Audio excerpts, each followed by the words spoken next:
Hari ini kita akan belajar sebuah tema menjelang KKR dan perayaan Natal, salah mengerti terhadap Yesus.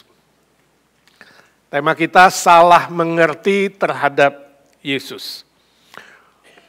Mari kita berdoa sebelum belajar firman Tuhan. Bapa di sorga, kami bersyukur dan terima kasih untuk firman Tuhan, Alkitab yang Tuhan berikan kepada kami, yang jadi ukuran iman, pengetahuan, pengenalan kami terhadap Tuhan, karakter dan kehidupan kami sehari-hari. Pakailah hamba-Mu yang lemah dan terbatas ini ya Tuhan, boleh menyampaikan firman Tuhan dengan jelas dan benar. Berkati juga putri yang menerjemahkan, bisa menerjemahkan juga dengan jelas dan benar. Siapkan hati pikiran kami ya Tuhan, seperti tanah yang subur. Firman Tuhan boleh hidup, boleh bertumbuh dan berbuah berlipat-lipat ganda. Terpuji nama-Mu. Berdoa bersyukur dalam nama Tuhan Yesus, Juru Selamat kami yang hidup selama-lamanya. Amin. Mari kita membaca firman Tuhan dari Injil Matius pasal 1, ayat yang pertama hingga ke-17. Saya tidak tahu saudara pernah membaca bagian ini tidak. Sebagian orang merasa bagian ini sangat membosankan. Jadi kalau baca Matius pasal 1, 17 ayat ini seringkali di skip, dilompat. Tapi hari ini kita mau belajar dari bagian ini. Bersama-sama, 1, 2, 3. Inilah silsilah Yesus Kristus, anak Daud, anak Abraham. Abraham memperanakkan Ishak, Ishak memperanakkan Yakub, Yakub memperanakkan Yehuda dan saudara-saudaranya. Yehuda memperanakkan Peres dan Zerah dari Tamar. Peres memperanakkan Hezron, Hezron memperanakkan Ram.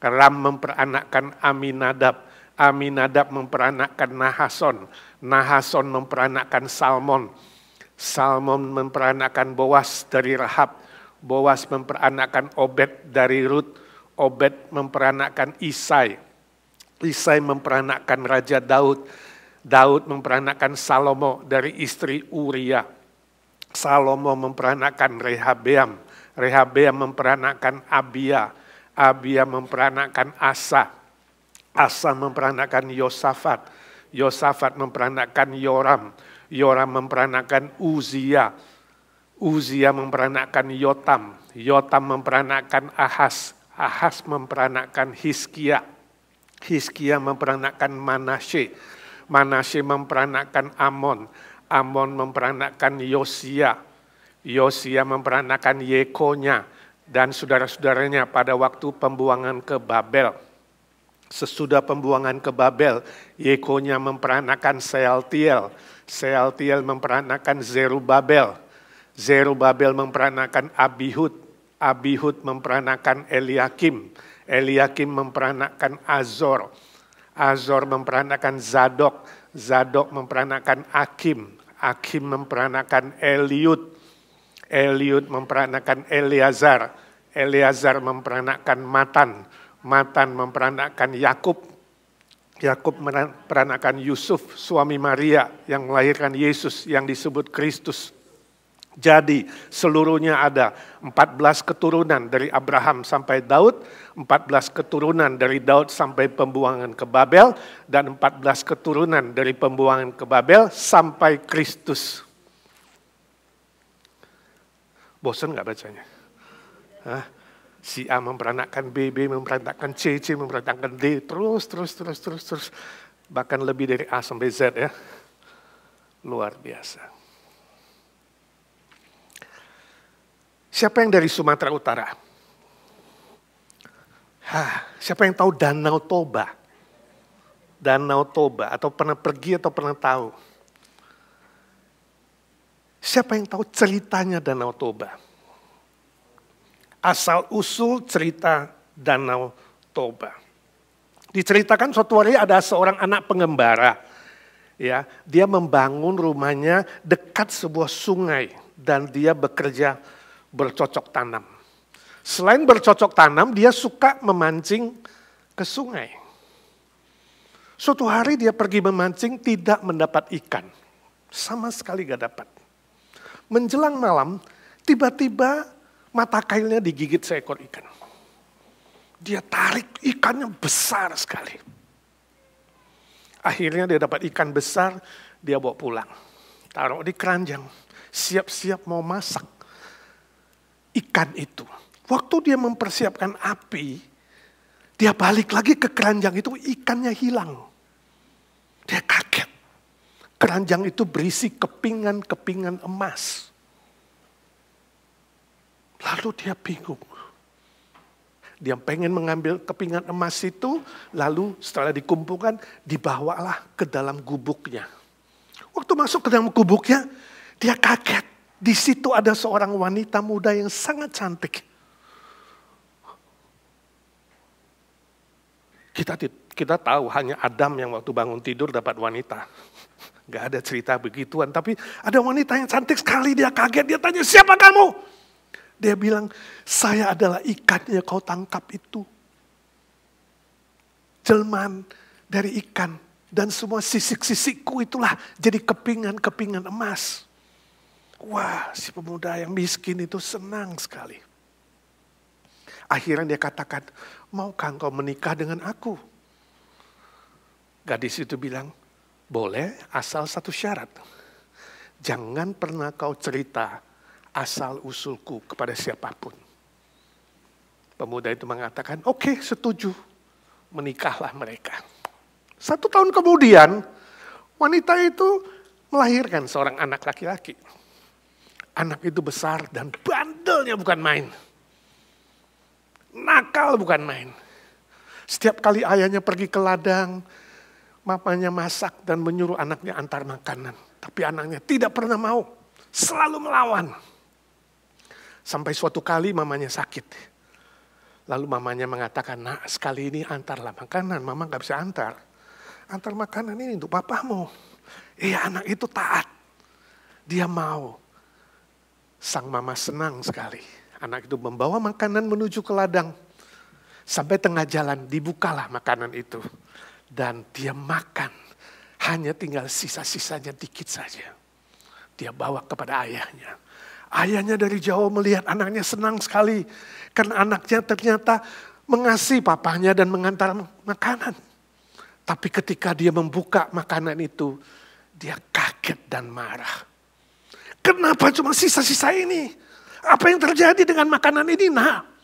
Anaknya mengatakan, papa, aku sudah memakannya. Itu sisa-sisa hanya untukmu. Sang ayah marah besar. Dia katakan, kamu kurang ajar. Dasar kamu keturunan ikan. Wah, anak itu kaget. Papa bilang apa? Asal kamu tahu ya nak, kamu itu asalnya dari keturunan ikan. Sebab mamamu adalah jelmaan seekor ikan. Wah, anak itu sedih sekali. Dia pulang ke rumahnya, dia lapor kepada mamanya. Mamanya ikut sedih. Mamanya mengatakan, nak, sekarang juga pergilah ke gunung, naik ke pohon yang paling tinggi. Anaknya berangkat ke gunung, mamanya berangkat ke sungai. Tiba-tiba langit menjadi gelap, guntur, berbunyi, halilintar menyambar. Kemudian hujan mulai turun, makin lama makin lebat, makin lama makin lebat. Gadis itu, wanita itu melompat ke sungai. Terjadilah banjir besar sekali. Menghabiskan seluruh daerah di Sumatera Utara itu. Terjadilah sebuah danau yang sangat besar. Semua mati. Danau itu sampai hari ini disebut Danau Toba. Ini ceritanya Danau Toba. Legenda, ini salah satu contoh namanya mitos. Cerita yang tidak ada bukti sejarahnya. Cerita yang diturunkan tapi tidak tahu bukti sejarahnya dan tidak ada catatan sejarahnya. Ini disebut dengan cerita dongeng atau mitos. Salah satu. Indonesia banyak sekali cerita dongeng. Ya, kalau saudara itu berasal dari misalnya Sumatera Barat itu ada Simalin Kundang. Kalau saudara berasal dari Jawa Barat itu ada Sangkuriang, cerita Tangkuban Perahu. Kalau saudara dari Jawa Tengah itu ada Loro Jonggrang, Candi Prambanan. Lalu kalau saudara dari Jawa Barat juga ada Joko Tarub dengan 7 bidadari yang cantik. Itu semua dongeng, itu semua mitos. Yang tidak ada catatan sejarahnya. Cerita tentang asal-usul. Nah, hari ini kita bercerita soal asal-usul Yesus Kristus. Izinkan saya tanya, apakah saudara juga menganggap asal-usul kelahiran Yesus Kristus adalah sebuah dongeng atau mitos? Sampai hari ini ada banyak manusia yang masih salah mengerti terhadap Yesus. Menganggap cerita-cerita tentang Yesus kelahiran Allah jadi manusia itu adalah sebuah dongeng. Sebuah mitos, sebuah legenda rakyat. Hampir semua negara atau daerah ada cerita-cerita mitos atau dongeng itu. Atau legenda rakyat termasuk di Timur Tengah. Saya tidak tahu apakah hari ini saudara masih menganggap sejarah kelahiran Yesus Kristus itu adalah sebuah dongeng. Atau saudara menganggap cerita asal-usul orang lain, saudaramu, temanmu, keluargamu, ya, itu adalah sebuah dongeng atau siapa saja. Melalui pembacaan firman Tuhan yang kita baca tadi, ayat 1-17, kita akan belajar bagaimana Alkitab, firman Tuhan yang sudah bertahan ribuan tahun, menjawab kesalahpengertian manusia terhadap Yesus Kristus, terhadap kelahirannya khususnya. Ada 2 salah mengerti terhadap Yesus. Yang pertama, Yesus Kristus lahir dianggap adalah cerita dongeng saja. Kenapa demikian? Sebab mereka katakan pada zaman Yesus tidak ada fotografi, gak ada yang ambil fotonya. Semua gambar-gambar tentang Tuhan Yesus atau yang di film-film yang saudara lihat, itu cuma rekaan manusia. Ya. Direka-reka dibuat, oh segitulah Yesus. Ya. Termasuk artis pelukis yang terkenal Leonardo da Vinci bisa melukiskan tentang Yesus Kristus. Semua bayangan saudara tentang Tuhan Yesus itu adalah rekaan atau ciptaan manusia. Dan cerita tentang Allah atau dewa menjelma menjadi manusia itu banyak sekali di dunia ini. Ada cerita di Babylon, ada cerita di Mesir, ada cerita di India bagaimana dewa menjadi manusia, ada cerita di Yunani, mitos Yunani, ada Romawi, ada di China bahkan cerita tentang dewa atau Allah menjadi manusia. Apakah saudara juga menganggap seperti itu? Namun dari berita firman Tuhan yang kita baca tadi, catatan sejarah yang ditulis oleh Injil Matius pasal pertama itu sangat penting. Ingat, Matius adalah pemungut cukai. Orang Yahudi, murid Yesus yang menuliskan Injil khususnya bagi bangsanya. Dia sangat mementingkan silsilah dan sejarah. Itu sebabnya diawali dengan silsilah keturunan Tuhan Yesus.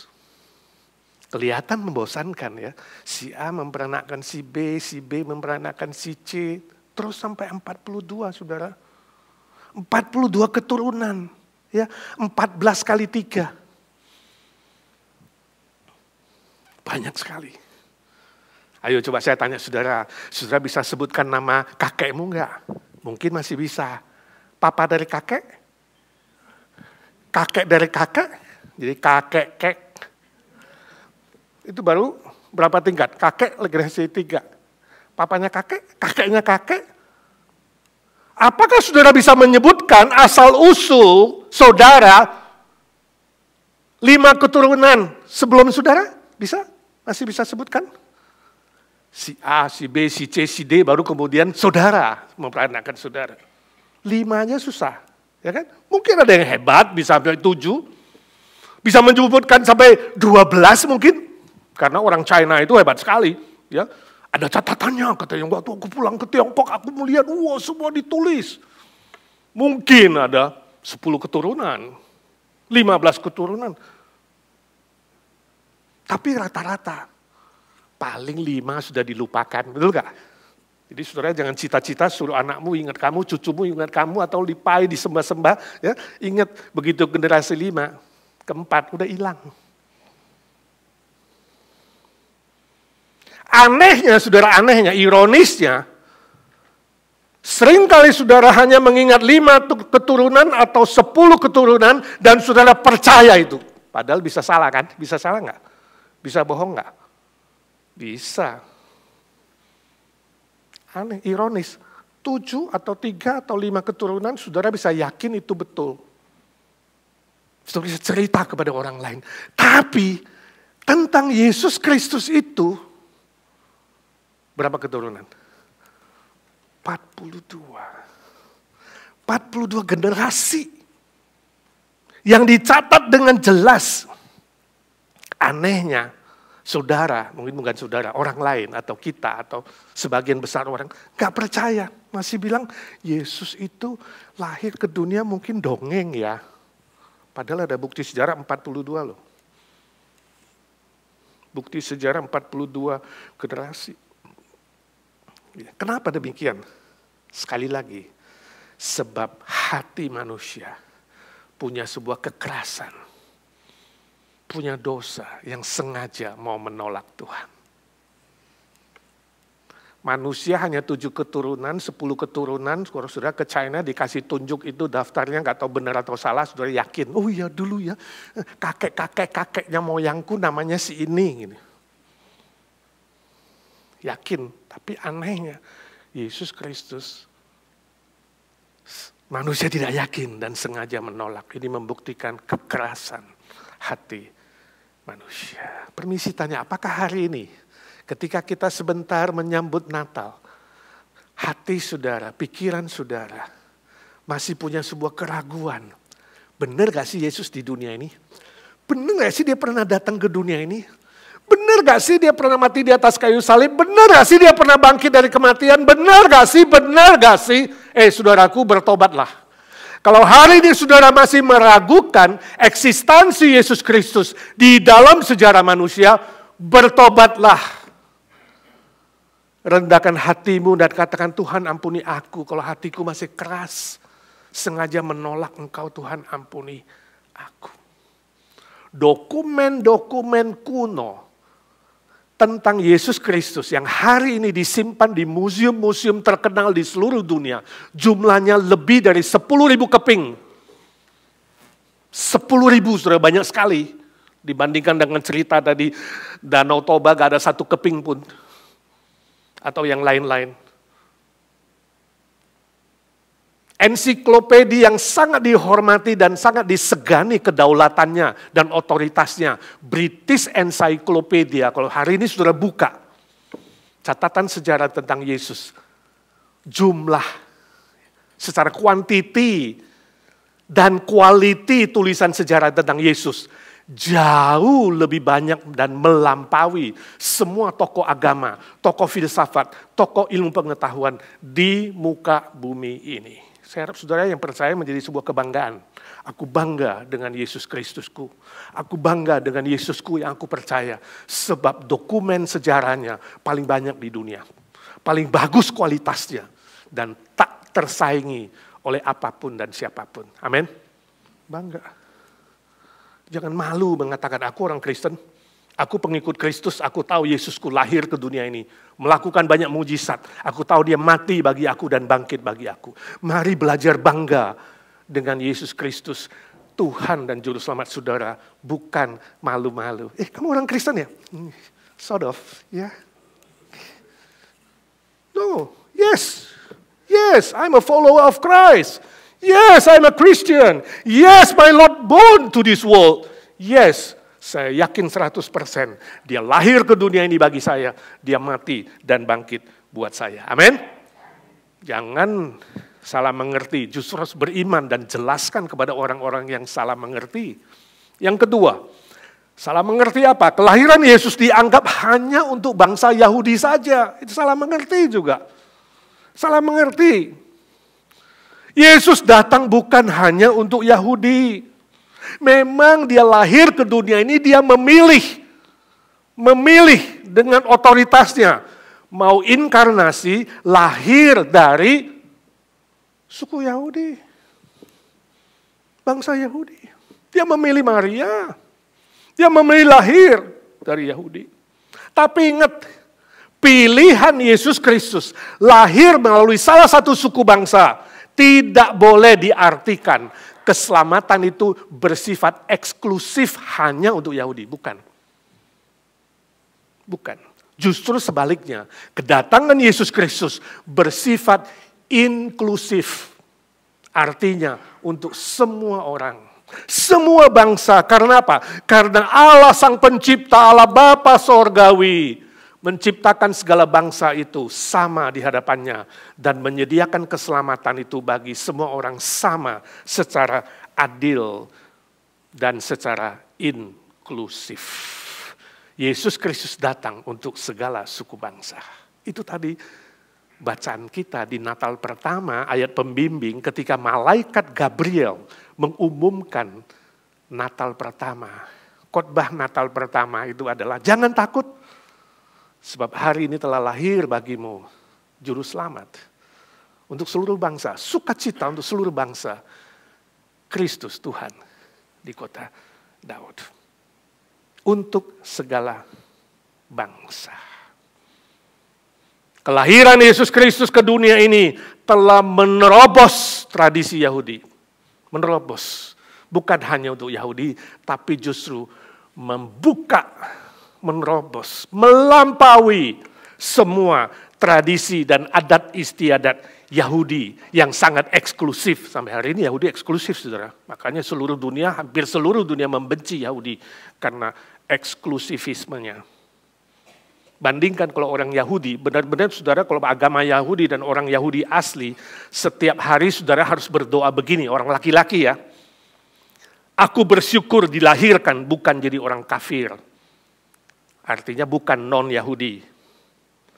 Makanya orang-orang non-Yahudi di Timur Tengah dan di seluruh dunia bahkan, ya khususnya di daerah Arab sangat benci Yahudi. Karena dianggap mereka lebih tinggi dari non-Yahudi.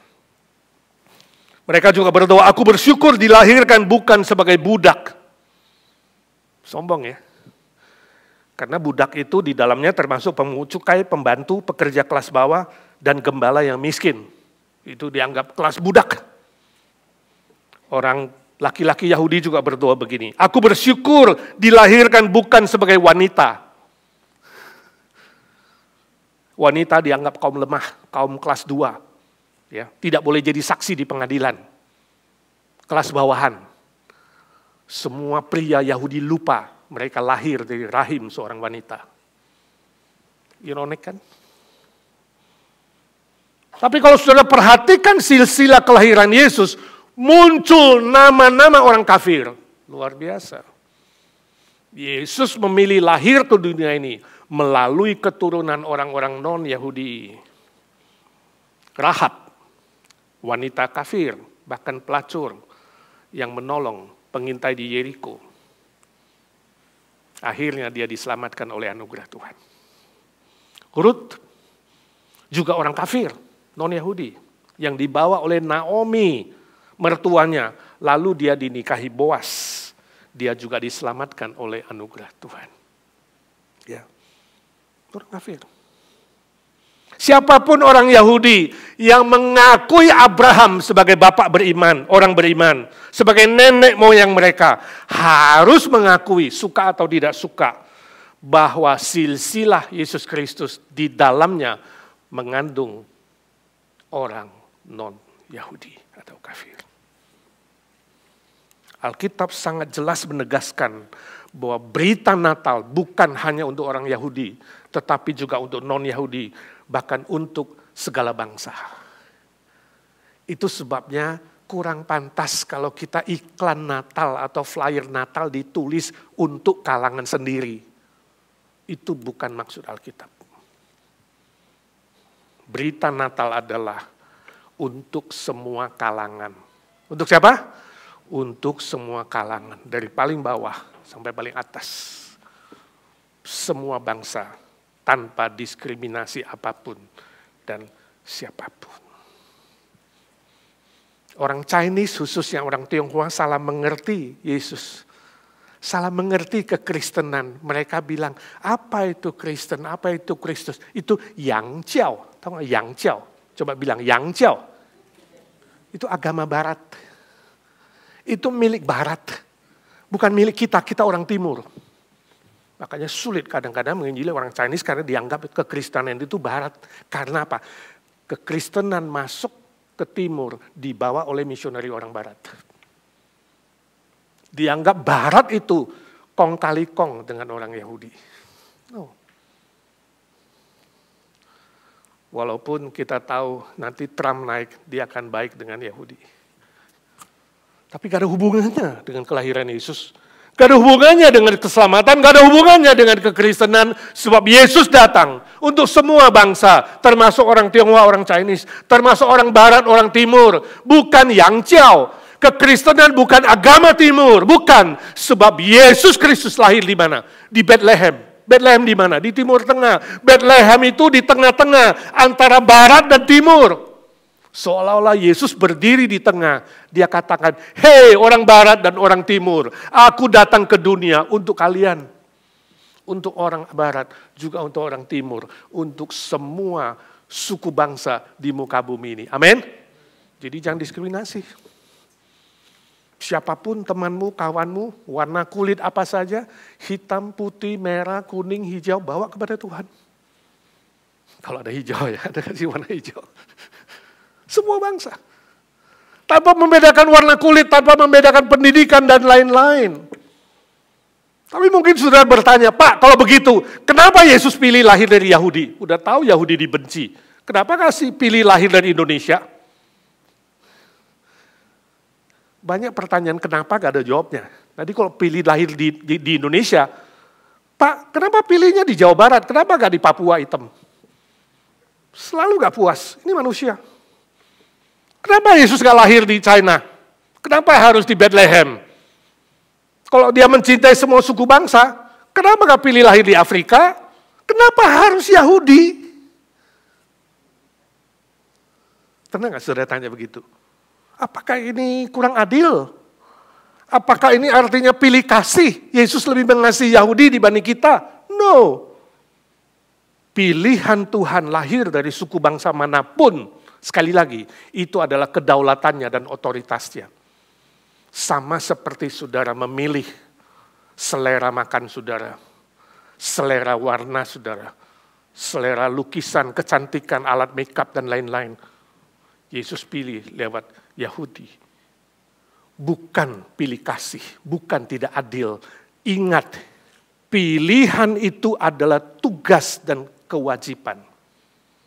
Saya kasih contoh, saudara, dulu di Indonesia sekolah SD, mulai dari SD itu setiap kali masuk pelajaran baru, ya, tahun pelajaran baru itu guru kelas kan pilih ketua kelas, betul nggak? Siapa pernah jadi ketua kelas? Kalau guru dari 50 murid, ibu guru pilih satu ketua kelas. Apakah yang 49 bilang, gak adil nih, kenapa pilih dia jadi ketua kelas, kenapa gak gue aja? Gak ada itu, yang 49 itu bilang gak fair, justru seneng, gue gak dipilih, kenapa? Karena ketua kelas itu ya tugasnya datang lebih pagi, pulang lebih terakhir, ya kan? Lalu absensi, lalu papan tulis kotor dia harus hapus, ya kan? Dia gak boleh ribut, teman lain boleh ngomel, dia harus catat. Gak enak jadi ketua kelas. Kenapa? Tugas dan kewajiban. Sama, Yahudi dipilih seperti itu. Tuhan Yesus memilih satu bangsa Yahudi untuk jadi saksinya di bumi ini. Untuk mempunyai kesaksian yang baik dan benar dibandingkan dengan bangsa-bangsa di luar sana. Menjadi kesaksian yang baik, bahkan memberitakan tentang Kristus Mesias yang akan datang. Tapi Yahudi gagal. Itu sebabnya Yesus datang ke dunia ini. Memilih semua orang percaya, semua orang Kristen, saudara dan saya, menjadi saksi Kristus. Bukan lagi pilih satu bangsa, tapi pilih seluruh bangsa. Semua orang Kristen dipilih menjadi saksinya. Banggalah saudara jadi saksi Kristus, tapi ingat ada tugas dan kewajiban. Hidup yang baik dan benar, jadi kesaksian yang baik bagi dunia yang belum percaya, dan beritakan Kristus. Amin. Jadi saudara, itu yang disebut dengan tugas dan tanggung jawab. Kasih sesama manusia tanpa diskriminasi. Kabarkan Injil keselamatan itu, sebab semua bangsa membutuhkan Tuhan Yesus. Saya baca cerita suatu hari ada seorang murid tertidur di kelas. Lalu Pak Guru bangunkan dia. Karena dia ketiduran di kelas, mungkin begadang. Lalu Pak Guru bilang, bangun, jawab pertanyaan saya. Ini pertanyaan saya. Kalau jarak keliling bola dunia adalah 25.000 mil, dan harga satu lusin telur adalah $5.99.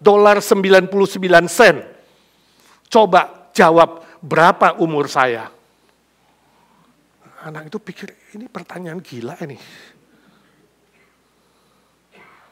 Dia terdiam sejenak lalu dibilang, Pak, umur Bapak adalah 40 tahun. Wah, gurunya kaget. Betul. Dari mana kau hitungnya? Kok bisa betul 40 tahun? Memang umurku 40 tahun. Anak itu lalu bilang, Pak, di rumah saya ada seorang kakak cici saya. Ya, dia selalu kalau ngomong itu ngaco. Dia selalu dianggap gila, sakit gila. Usianya 20. Nah, pertanyaan Bapak 2 kali lebih gila dari dia. Jadi 2 kali 20, 40.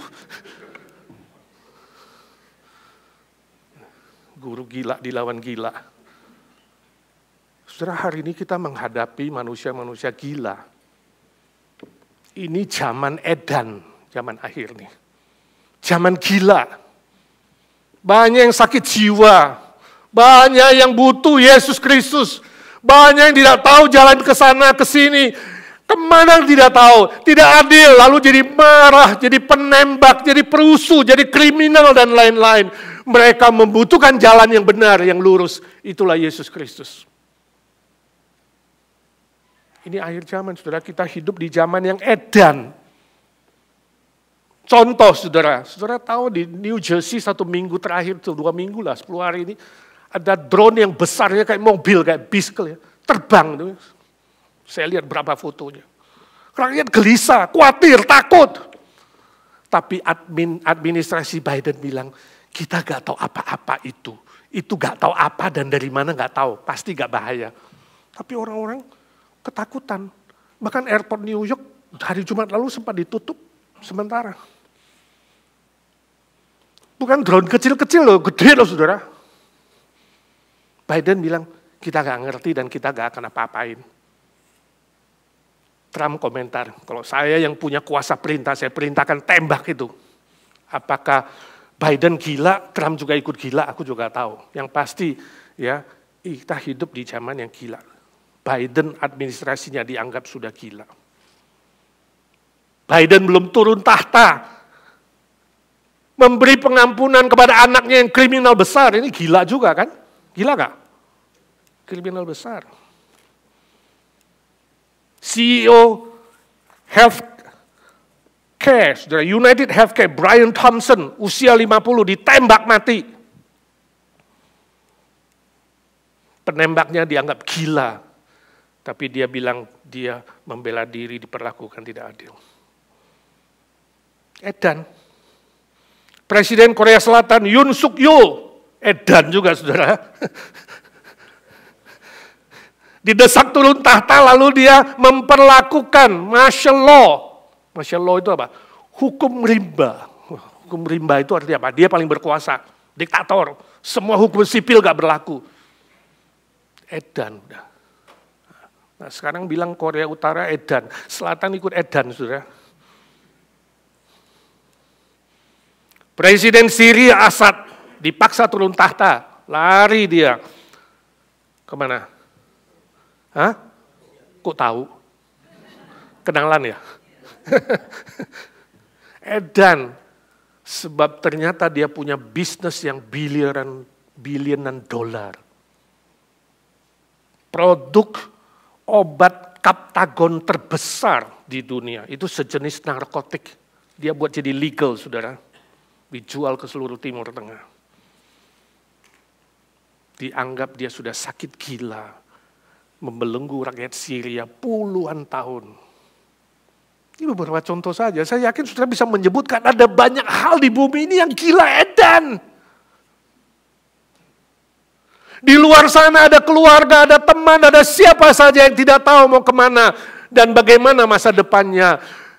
Kabarkan Kristus, bawa mereka datang kepada Tuhan. Sabtu depan KKR, saudara. Jangan berdiam diri, lihat orang-orang edan. Saudara, kalau diam diri, jangan-jangan nanti ikut edan. Kabarkan Kristus, bawa mereka kepada Tuhan. Selanjutnya kita lihat dari silsilah Tuhan Yesus ini muncul 5 nama wanita. Ini juga penerobosan tradisi Yahudi. Yahudi yang merendahkan wanita kelas 2, kelas kambing. Gak boleh bicara banyak, gak boleh jadi saksi. Ini merambah ke seluruh Timur Tengah hari ini. Merendahkan wanita. Saya gak tahu China, saya gak tahu Indonesia, mungkin ikut-ikutan. Indonesia ada emansipasi wanita, betul gak? Tapi apakah benar semua wanita sejajar dengan pria? Tapi Yahudi merendahkan. Tapi kehadiran Yesus, generasi yang dicatat di dalam sejarah Yesus, melibatkan 5 wanita di dalamnya. Ini mengangkat derajat wanita, menerobos tradisi Yahudi. Tamar yang diperkosa, dinikahi Yehuda, itu dianggap najis, tapi menjadi bagian dari keturunan, garis keturunan Yesus Kristus. Rahab, wanita kafir yang sudah saya jelaskan, yang jadi pelacur, akhirnya bertobat, masuk dalam catatan sejarah Yesus. Rut, wanita kafir yang dinikahi Boas, juga masuk. Ditambah dengan istri Uria, Batseba, yang berzina dengan Daud. Dianggap najis, masuk ke dalam garis keturunan Yesus. Dan satu lagi Maria, tunangan Yusuf, belum kawin, sudah hamil. Tetap dipilih oleh Yesus, oleh Roh Kudus untuk melahirkan Sang Juru Selamat, walaupun dia diancam mati. 5 wanita ini membuktikan kelahiran Yesus menerobos tradisi Yahudi, mengangkat derajat wanita naik sejajar dengan pria, sama di hadapan Tuhan. Sebab Tuhan Allah sayang kepada semua manusia, pria dan wanita sama. Suami dan istri sejajar dan sama di hadapan Tuhan. Harusnya saling menghargai, saling melengkapi. Dan wanita boleh punya profesi apa saja silakan. Mau jadi pilot, mau jadi tentara, mau jadi polisi, mau jadi hakim, mau jadi presiden pun boleh. Walau gak kepilih. Apa saja boleh. Ya. Saya gak tahu apakah saudara menganggap pria dan wanita sama enggak? Kalau anakmu pria dan wanita sama enggak? Kalau bagi warisan sama enggak? Tapi hari ini ada sebagian gereja masih mendiskriminasi wanita. Ada gereja yang tidak mentahbiskan pendeta wanita.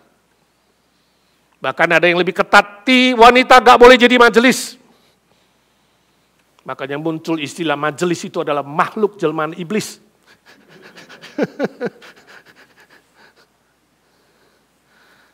Tapi di hadapan Tuhan harusnya tak ada perbedaan, sebab Tuhan Yesus datang untuk semua jenis kelamin.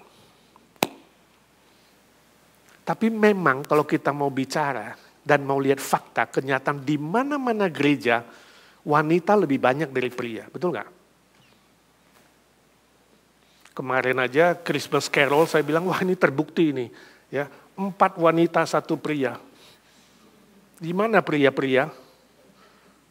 Di mana pria-pria yang percaya dan mau melayani Tuhan? Di mana laki-laki? Sebagian orang mengatakan mati perang, Pak. Sebagian orang bilang masuk penjara, Pak. Sebagian orang bilang sibuk mengejar harta, Pak. Tapi bukti, pria lebih sedikit. Saya nggak tahu nanti di sorga, kita lihat aja. Tapi semua praktek diskriminasi yang merendahkan wanita, itu berasal dari dosa manusia. Dan paling banyak tentu Timur Tengah dan mungkin China masih, Indonesia saya tidak tahu. Ya. Tapi ingat, wanita jangan bangga dulu. Yesus menerobos tradisi ini, mengangkat derajat wanita Janganlah emansipasi wanita itu membuat wanita jadi ekstrim. Muncullah aliran feminisme. Saudara tahu Amerika ada aliran ini? Mengangkat derajat wanita begitu tinggi sampai mereka lupa diri. Mereka mengatakan, kita tidak butuh pria. Wah, jadi ekstrim. Mau punya anak gak perlu pria. Cloning bisa. Pria gak ada gunanya.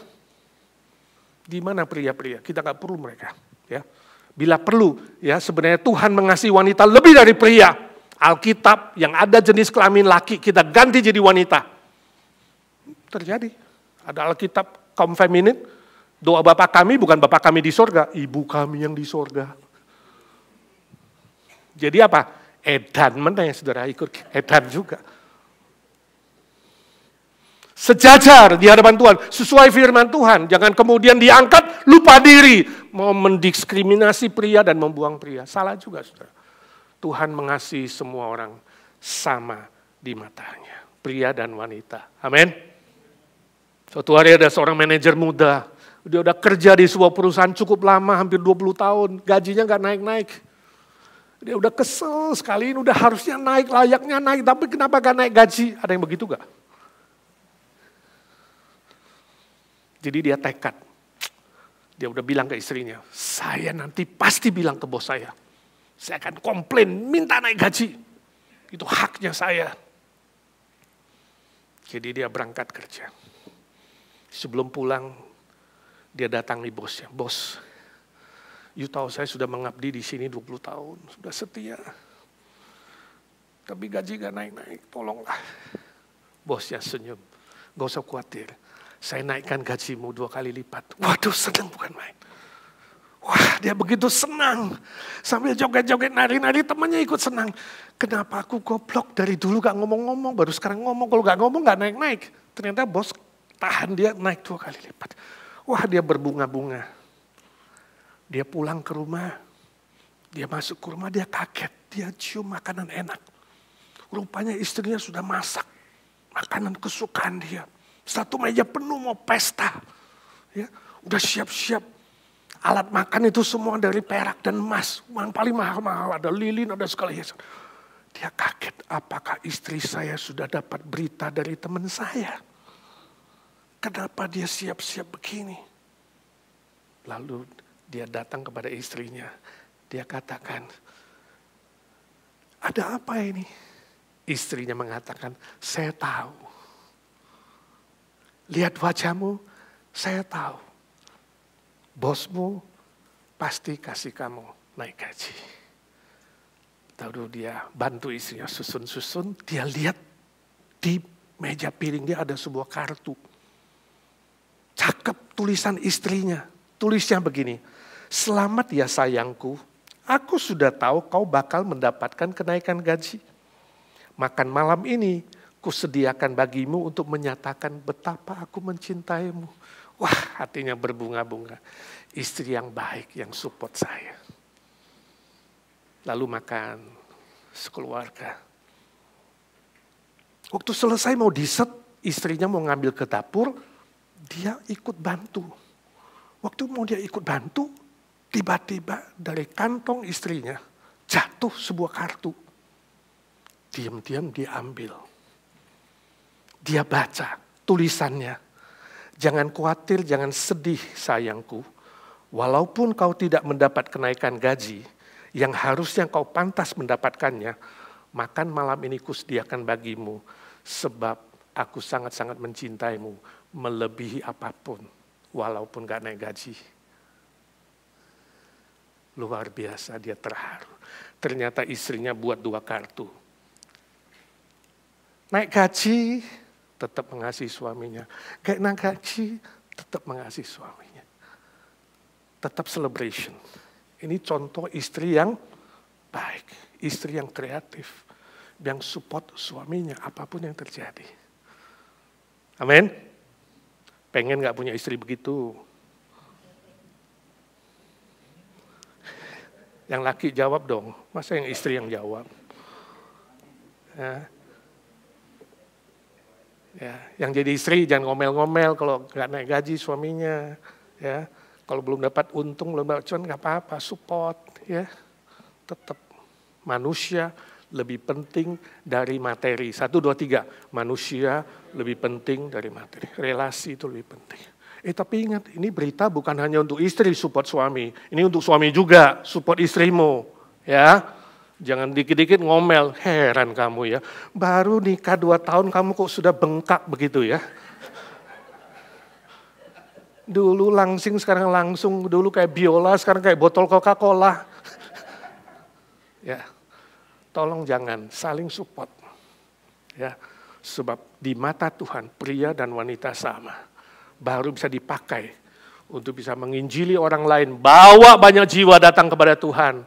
Aplikasi ini untuk semua kita sama, besar, kecil, tua, muda, kaya, miskin, kita sama di hadapan Tuhan, bisa dipakai menjadi saksi Tuhan untuk memenangkan jiwa bagi kerajaan Tuhan. Amin. Saya ingin dalam doa penutup saudara ingat 2 nama, minimal 1 nama yang akan saudara ajak hari Sabtu nanti dalam KKR. Kita akan berdoa angkat nama itu di hadapan Tuhan. Dan hari Sabtu kita belajar berbuah bagi kerajaan Tuhan. Amin. Mari kita bangkit berdiri. Ingat 2 nama minimal, kalaupun gak ada 1 nama. Angkat nama itu ke hadapan Tuhan, kita doa. Katakan, Tuhan tolong saya ya, berusaha menelpon, mengajak, menjemput, dan lembutkan hati yang didoakan itu supaya dia mau datang ke hadapan Tuhan, menerima Injil keselamatan dari Tuhan, diperbaharui oleh Tuhan. Mari kita buka suara, saudara sebutkan nama-nama itu, kemudian saya tutup dengan doa. Bapa di sorga, kami mengucap syukur dan terima kasih untuk firman-Mu. Tuhan Yesus, terima kasih. Dari catatan sejarah kelahiran-Mu kami diingatkan bahwa Engkau betapa mengasihi setiap kami tanpa kecuali, tanpa diskriminasi. Anak-anak-Mu saat ini telah menyebutkan 1, 2 nama diangkat ke hadapan Tuhan.